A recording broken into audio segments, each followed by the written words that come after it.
at the age of 23. In Q&A, Sharon asked her if she had her life figured out at 23.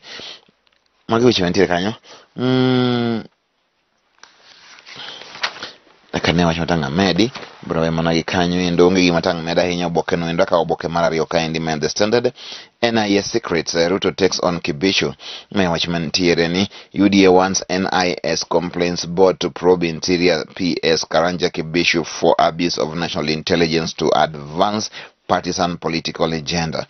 The PS was quoted claiming that NIS report showed Azimio Umoja presidential candidate would secure a 60% first round win in August poll. Manegi masani ko Ruto wacho mondo mi koro penye Kibishu ni tento wach makamane no yudo kura tikini Kibishu nyalo bedo ni en koro en ng'ama en insider en gi weche mang'eny ahinya mag piny owacho nikech position ma entiyo kata lemo ma entiere gode piny owacho. At the end of the IEBC process, 4 out of 57 presidential aspirants remain standing. They are a varied cast, from one-time spy cum lawyer to 2 tested politicians and perennial aspirants. This sets the stage for a grueling fight for votes. Kuna maendi en Wajakoya ni kaendi ni tiere Raila Ruto, ni tiere Jagano Party. Ngejo makoro dong kanyo wach UDA ndiko ne NIS osewach kanyo. Azimio la Umoja manifesto a fair attempt but it lacks fine details. Sani koro ikolo wach Raila ni ang'o gini manyintiere manyalo tim practically. Ng'eni ntie gima inyalo wacho gi gima koro dhi timre. Magi gik moko ariyo makoro pogruok manitie. You can pledge to do something and then you must also give details on how to do it. Execution plan mane magi makoro inoka koro ikole go kaendi achiel kachiel mondo mi ong'e to koro en ang'o madhi bedo e iye. Kapo ni dwaro jomo ni yiero ng'amo dhi skul mane ochamo buk, ng'amo osechiw buk, ng'amo chiw buk en Wajakoya. Ogangore gi ogunde mag degree 10 ma osesomo mostly in the field of law. En ng'ano endo ma practice law in US, in UK and Kenya, and licensed to do legal battles mano endo e pinje mago ikote. Nene ka police Wajakoya ni en police bedo nyaka chokora pinyni ok ing'eyo. Sani koro Wajakoya the ganja president mane koro buka ni koro nyaka ji koro chamiath mane gima koro Wajakoya koro moro goji. Kata kamano wabro winjo chalne kaka nitiere. Ka odhi nyime pa josomo gi jondiko nitiere kanyo.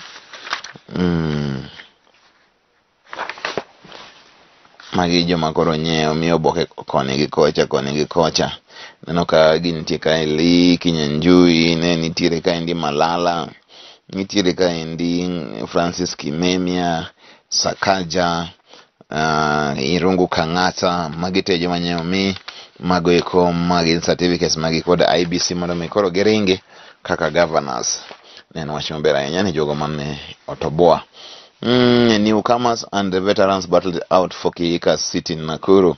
Magoja makodwa wakomendo mar Senator, former MP John Mutudho, UDA candidate Tabitha Karanja, former MP Koigi Wamwere.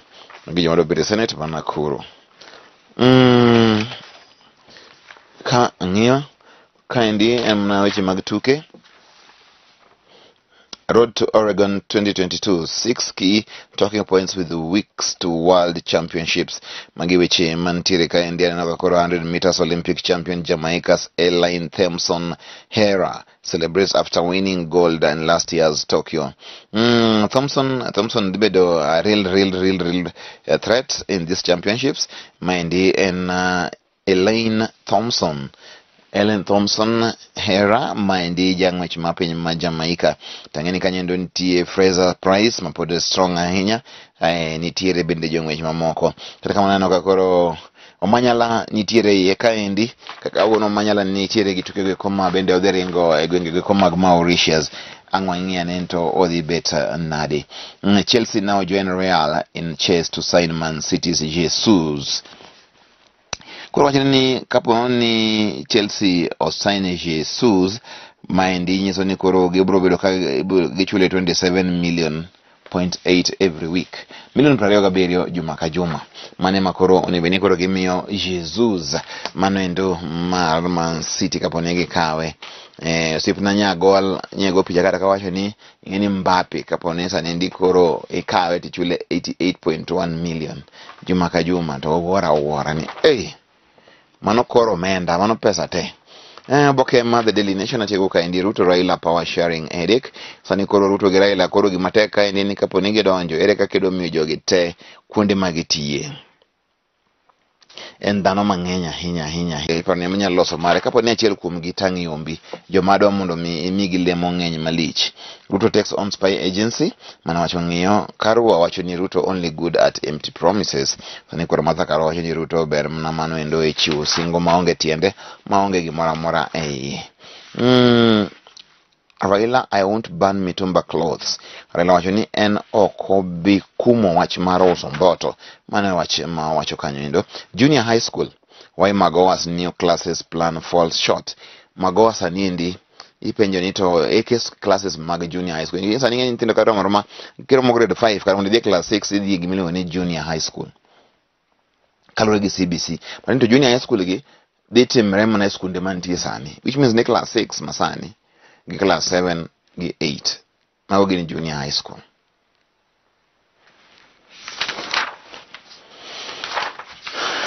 Ka wadhi kendo wanono matut kaendi wacho matang' mede okane ahinya oboke gi.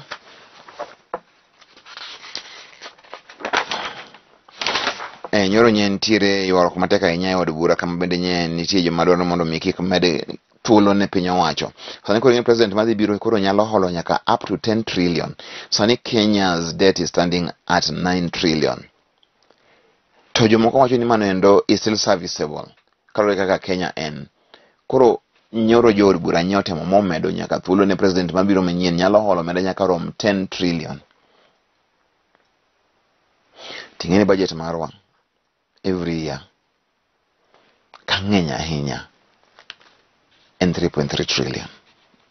Omiyo magi gin gik ma before watimgi onego bed ni wang'iyo other sources ma internal mondo mi koro government obed ni nyalo bedo ni entiere gi self sufficiency. Kata ko self sufficiency to bed ni gin tiere gi enough percentage mar budget financing within from taxes from other sources kakoro pogi keto magiko magin hola nikech sama gini ndio bedo malo kama endi in kod an ja Kenya wane mwachulo torani wane mwachulo goini ok en tugo en gima lit ahinya. Ting'eni Uhuru emabiro mokawo gini motero from about 2 something trillion to 9 trillion mane kama koro wachope e weche go mag hola to ber mondo mi ong'e nya winjo ni nitie ng'ato mane wacho ni government nyo boro from local financial institutions. Mane even be no discourage kabisa e weche mag economics ma Kenya because the women koro government koro kawo loans from banks. Niso ni an kodi ni kata kwa the bank ko bineni ka gima in ng'ato.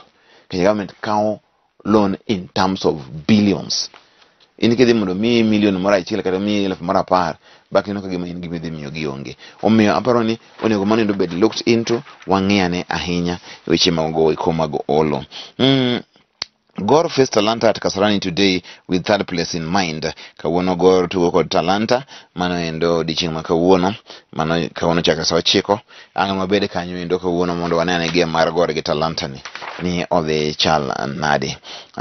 Omanyala aims to write more history. Kenya sprint star wants first ever African men's 100 meters gold for his country. Mano wach masani koro nitie tugo dhi tugre Mauritius. Awehe gi kanyo Chokorom kendo kiny.